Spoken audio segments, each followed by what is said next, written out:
Hello guys, how's it going? My name is Dalaran and buffs come out for everybody as of Tuesday, Wednesday reset. Blizzard uploaded a bunch of updates on this patch update, and in this video I want to go over all the different buffs and nerfs that every single class has gotten. First of all, we're going to talk a bit about the baseline changes that some classes are getting.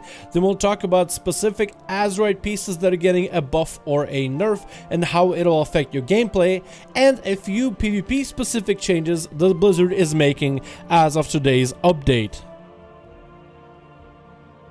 We're going to start off with class-specific base 1 updates. First one comes from Unholy Death Knights Unholy spec, getting a death goal damage increased by a whopping 20%. We got Restoration Druids with Efflorescence healing increased by 15, so everybody make sure to stand in the mushrooms for even more value. But also Life Bloom and Wild Growth cost has been reduced by a whopping 7% as well. For Arms Warriors, we're seeing a nice solid buffs to base damage, buffing Mortal Strike, Execute, Slam, Overpower, and Rand's damage by a whopping 8%. Pretty sure most of these changes were done from a PvE rating perspective, maybe a bit of Mythic Plus, but I'm pretty sure all this stuff was done in order to help these specs compete a little bit better when it comes to the brand new raid, Battle for Outlaw. Then we have a lot of updates to the Heart of Azeroth traits. There's a lot of changes, mostly buffs with some nerfs sprinkled here and there for some classes. One of the first few is we're seeing for all classes traits like Dagger in the Back, Champion of Azeroth, and Treacherous Covenant overall had their effectiveness reduced by 10%. Pretty sure if you're someone who just finished Battle for Outlaw, picked up a few Treacherous Covenant to stack, you're probably not all that happy. But from my perspective, I'm seeing mostly buffs to spec-specific traits, where Blizzard is trying to encourage players to take traits that might actually change your playstyle, not just give you a flat amount stats just because you're fully healed up and topped off. This isn't that good for anybody who just got a brand new piece, because you're already seeing nerfs happening right away, but more really tuning rather than nerfs, so tuning down would be a better choice of words. But I think it's good to promote some of these spec-specific traits that actually employ a different playstyle. I think a lot of people were expecting nerfs for druids, but Stricken Stars actually is going to get its effectiveness increased by a whopping 15%. So Boomkins, while you guys are feeling pretty good for PvE and PvP, feel free to use this trait to your heart's content.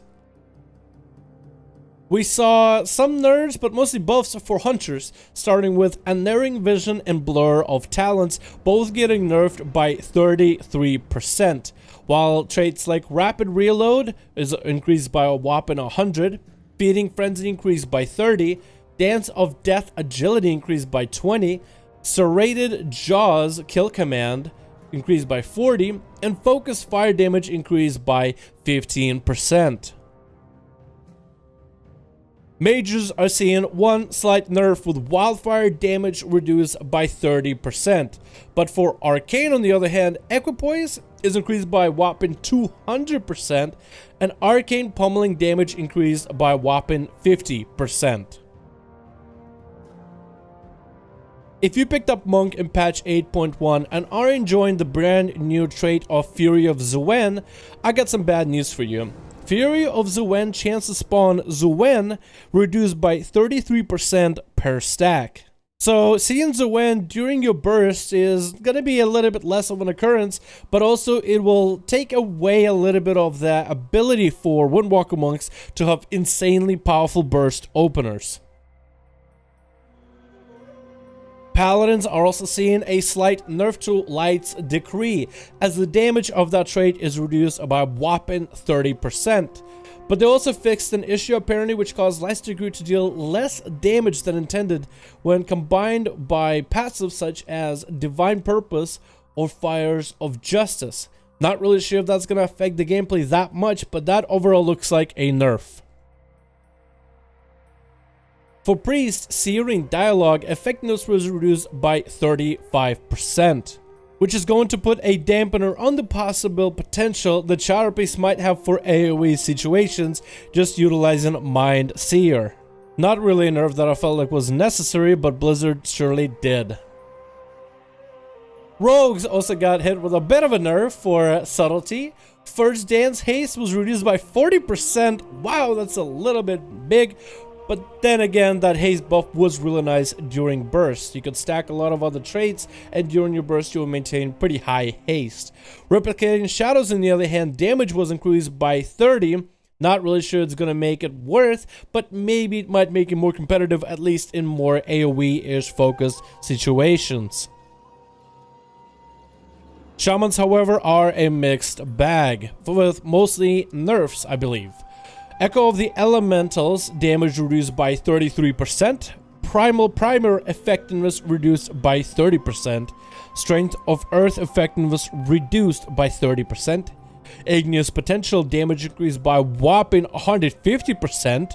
Ancestral Resonance Mastery increased by 10%.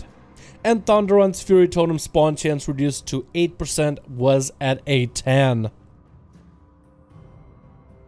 For Warlocks, we're seeing Pandemic Invocation damage increase by 15, so it plays up to the Refresher playstyle. I like that. Explosive Potential effectiveness increased by 100%. Ooh, pretty big increase. And Umbral Blaze effectiveness increased by 100%, making some of those less big traits a little bit more desirable. For PvP, we got some specific changes to the player versus player brackets. First of all, Gladiator Safeguard Trinket absorb amount reduced by 33%, and Gladiator's Emblem Trinket maximum health buff increased by 20 to make the Gladiator's Emblem a little bit more of a pick and not nearly as much of a sore spot, and to be more competitive to the Safeguard, which was honestly very, very busted. Then for PvP, we saw a few class changes.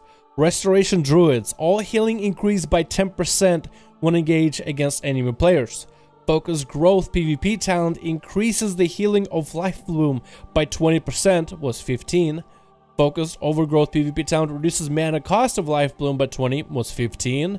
And Overgrowth PvP talent, mana cost reduced by 25%. We got a nice buff for Marksmanship. Aim Shot, Arcane Shot, and Steady Shot damage increased by 10% when engaged in combat with enemy players. So normally we see the reverse of that number. Normally when engaged in enemy players, this number is far, far lower. But it's a nice update and a nice change for Marksman Hunters.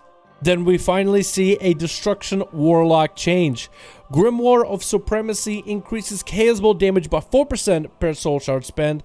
When engaged in combat with enemy players was 8%, so you guys might think this is a nerf, but Chaos Ball damage increased by whopping 15 when engaged in combat with enemy players. So you overall are seeing a beefier Chaos Ball baseline, but not quite as bursty with Grimoire Supremacy stacking up for the massive one-shot.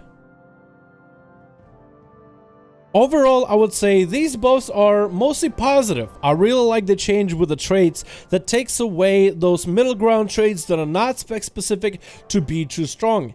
And it looks like Blizzard is taking some of the more preferred, some of the maybe busted for certain situation traits and trying to tone them down to make other traits a lot more reliable and a lot more enjoyable to run with. This could potentially give players more options and talents, and overall make you feel less punished for getting a piece of gear with not the best in slot traits. Overall, I have to say that this was mostly a buff all across the board, and I really do like the PvP changes they've done for Marksman Hunters and Destro Warlocks, and I guess Resto Druids. Unless we see all three of those classes dominating the arena, I feel like we're gonna be just fine. At least for now, as I'm saying. Maybe by the time I play some arenas after this video goes live, that's all I might see. But I want to thank you guys so much for watching this video. Let me know your thoughts in the comments below for all these buffs and nerfs that are happening in BFA. Let me know if your main or an alt is affected by these changes, and maybe you guys might want to pick up some brand new alts that you might have forgotten. Maybe there's a certain trait you have liked or a certain spec that you used to play like Unholy Death Knight, and maybe the small changes might be enough to get you guys to try the spec again. Let me know all your thoughts in the comments below. Thank you guys so much for watching this video. I do hope you enjoyed, and I'll see all of you guys in another one.